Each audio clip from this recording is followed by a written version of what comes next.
okay. Still on my walk again. Yeah, I feel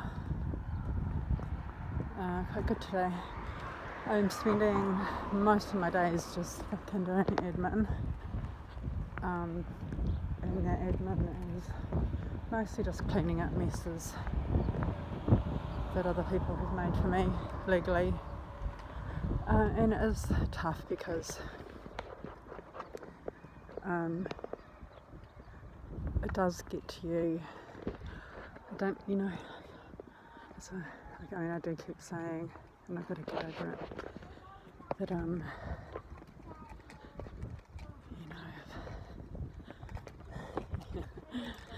picked up all these freaking,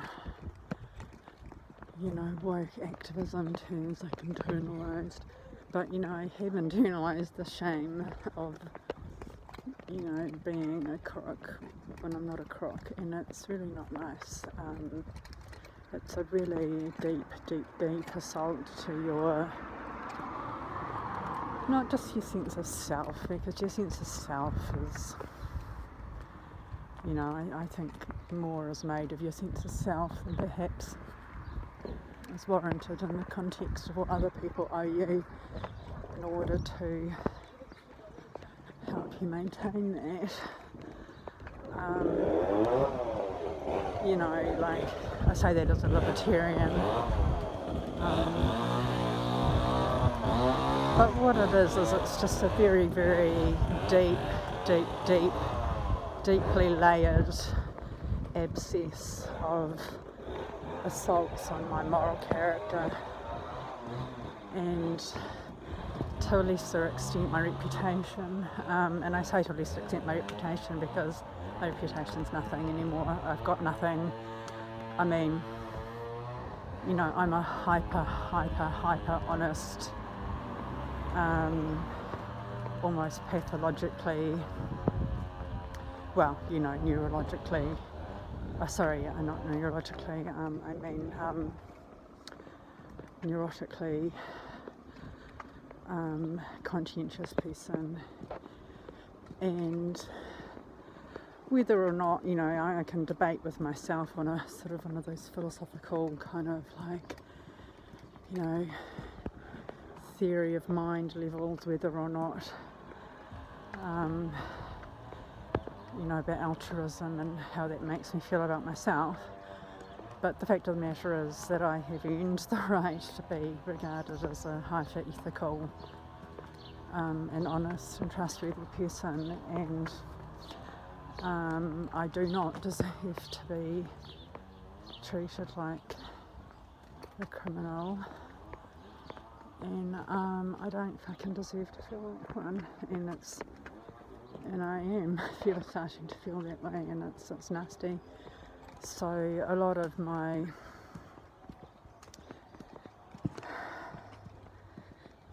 defences of myself are very, very strongly in that vein. And it was really strange what my lawyer said to me. Actually, I should read it out. She said some funny things to me. Because I don't know, I call her my lawyer, but I mean, I barely know her, right? And I don't know what her style is. I don't know what she's been told. I don't know where she gets her ideas from. But I was concerned because she coming up to Springfield Road here. I was told that she said something to the judge about my personality issues, and I tried very, very, very hard to get out of her what she meant by that, because she wasn't responding.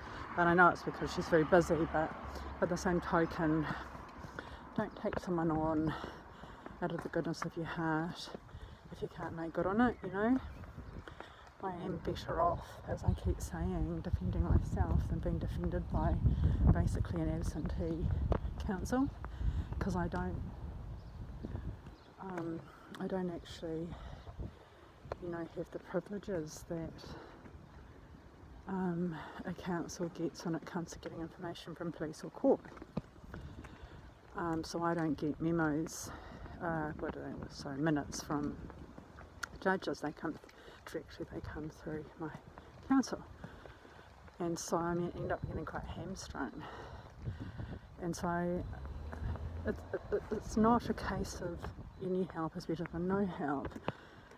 I mean, it is true if you define help accurately, but taking somebody on and then letting them down is not help.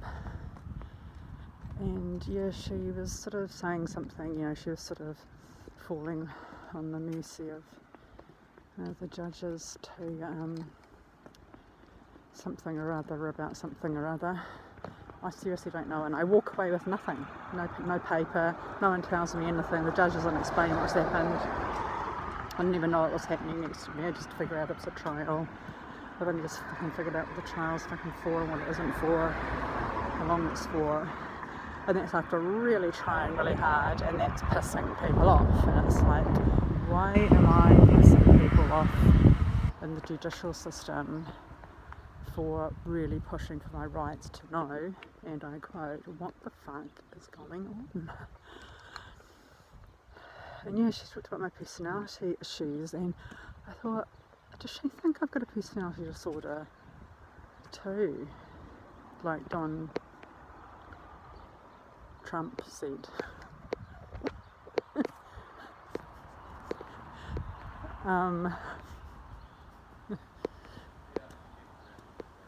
And Tommy, it took me ages to figure out what personality. And I finally got out of here, and I'll read the quote, the text out, but I don't have it on me. Actually, I think I probably do. I think it's on the other phone. Yeah, I'm going to read it. And I'll hang around and see if Tommy gets a whiff of the odd pedestrian. I'm just going to sit on the grass like a fucking mad person. It's not a mad person thing to do. It's wacky, it's just that I am in a polite neighbourhood.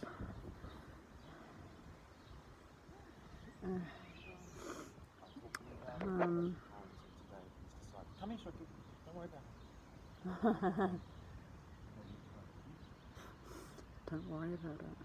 Thanks.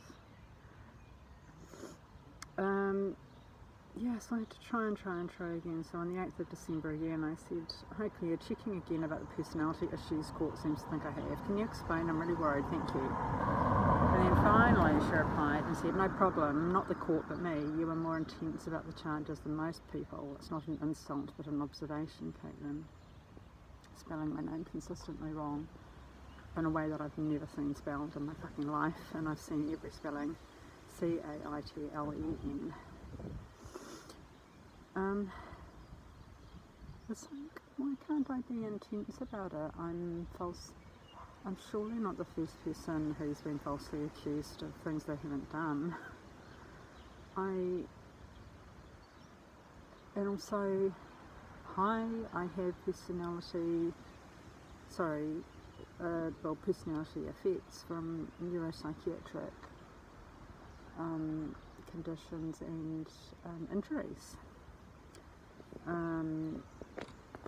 It's just so weird. So it's like, and then with this new thing where she just mentioned, you can change your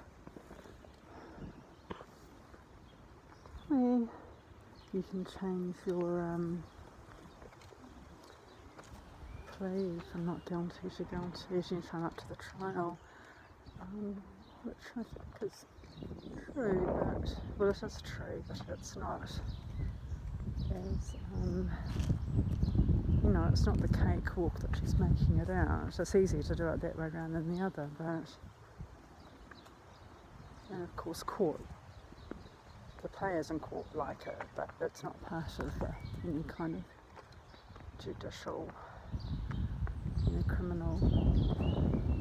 criminal process to, as it's been explained to me, people just want, Christchurch is Christchurch court is the busiest court and the most overladen court. Presumably that's for its size, and it's big, but it's also not big enough. so judges are,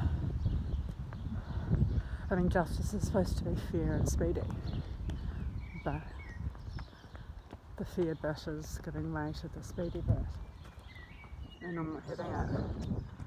And the judge was just like, the jury, it's like, could take 3 years, jury trial could take 3 years, or something like that, you know, some number of years. I'm like, and where is that my problem?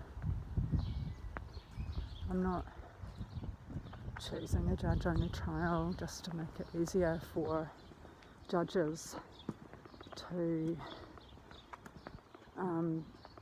you know, run the Soylent Green factory. I'm going to be Soylent Green mutton by the time you're done with me, mates. You know, and I've said I'll die for it, and I don't like pain. I don't want to be repeatedly arrested, because the cops are out to get me. You know, they're not going to let it go. You know, if I'm acquitted, they're not going to let it go. And if I do after months, Tommy, it's the wind, very careful wind. It's one of my superpower senses.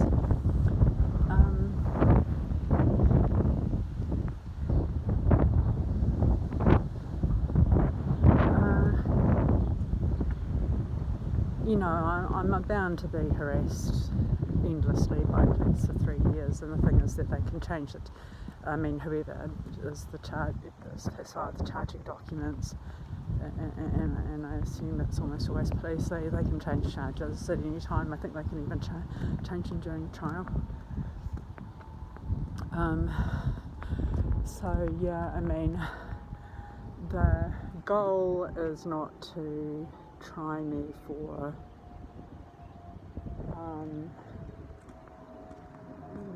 for the charge. The goal is to get rid of me.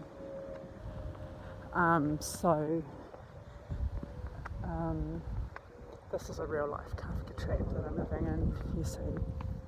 I don't think it really matters, and the thing is that I can be harassed by police for the rest of my life, and they can just do it for fun. And it's illegal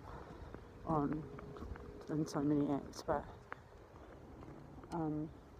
since when has that ever stopped anyone? And that's really funny to me, because like, I've had so many people who have law degrees, and even people who have current practicing licences and past practicing licences say to me, oh, they can't do that, that's against the law. And it's not saying they can't do that as in literally they're not allowed to, it's that they didn't do it because it's illegal. And it's like, oh yeah, I forgot how like laws uphold themselves and no one ever breaks the law. Yeah. Anyway, I'm just going to go and buy some water from the shop. I'm really desperate for some exercise to get me really puffed out, and I don't just mean puffed out because I've got a fatigue disorder. I mean, I don't miss Wellington, but I miss having a hill to walk up that would just like be like a quick, 10 minutes on a treadmill or something, like a stationary bicycle or something, because it would just reset my heart rate. I'm tachycardic. It would just give you a bit of a boost. Like there is real scientifically observed and theorised mechanisms behind that. And I'm not. I don't want to get any deeper into this anxiety. I got a lot done today, but I am honestly mostly just sitting in bed doing admin all day, and I sort of getting out at the end of the day. And in a sense, for today, I think the things I did were really good, because things that have been hanging over me for ages, and things that have got nothing to do with, or have to do with other things other than this CRI stuff, which is satisfying. But other than that, it's just like constantly putting out fires that these police arsonists are constantly lighting for me. And then judge arsonists. Yeah. And I wouldn't be surprised if I get arrested again, because I've really pushed quite hard back at the CIV Deputy Registrar, who's lovely, about the charges. And I'm just going to say Voldemort, like, if you can identify Voldemort, then you have some questions to answer. My questions, I'm just going to refer to Voldemort. So Voldemort has, like, I've been asked to take down videos, and I quote almost verbatim, although I can quote verbatim when I have a look. But it's traumatising to me, it really, really is, so I haven't had a proper look, but to stop what I'm doing immediately. And I said, can the judge please tell me what things I'm doing, please? Because,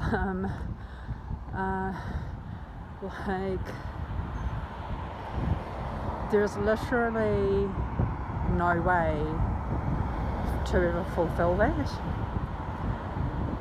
There's no way to fulfill it.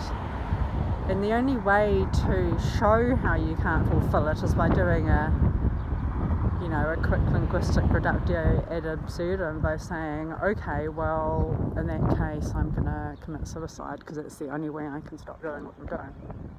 Right?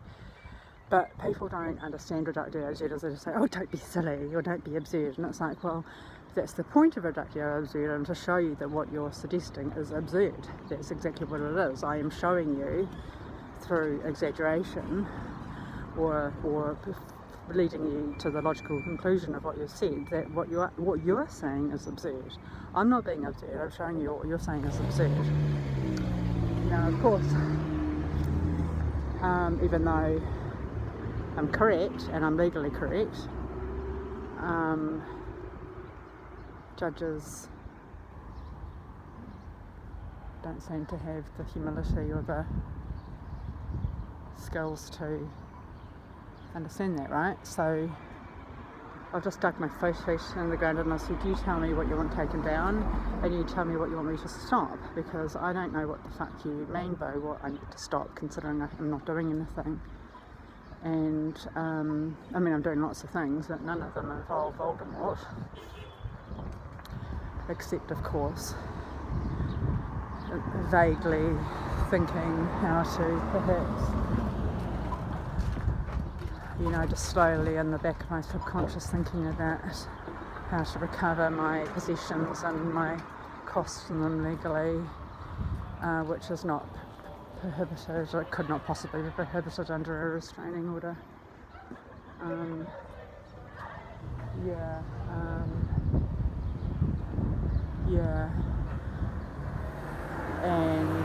I also want to file for the other thing where you basically stop people from harassing you with the law by filing frivolous and vexatious charges, which is not going to be easy to do at all, because so far judges don't see that it's frivolous and vexatious, or that I have any rights, but that's in the distant future, and it's got nothing to do with anything under the Harassment Act or the Harmful Digital Communications Act. Anyway, I'm just going to see if I can buy some water, because I'm going to at Edgware store, and then I'm going to go home.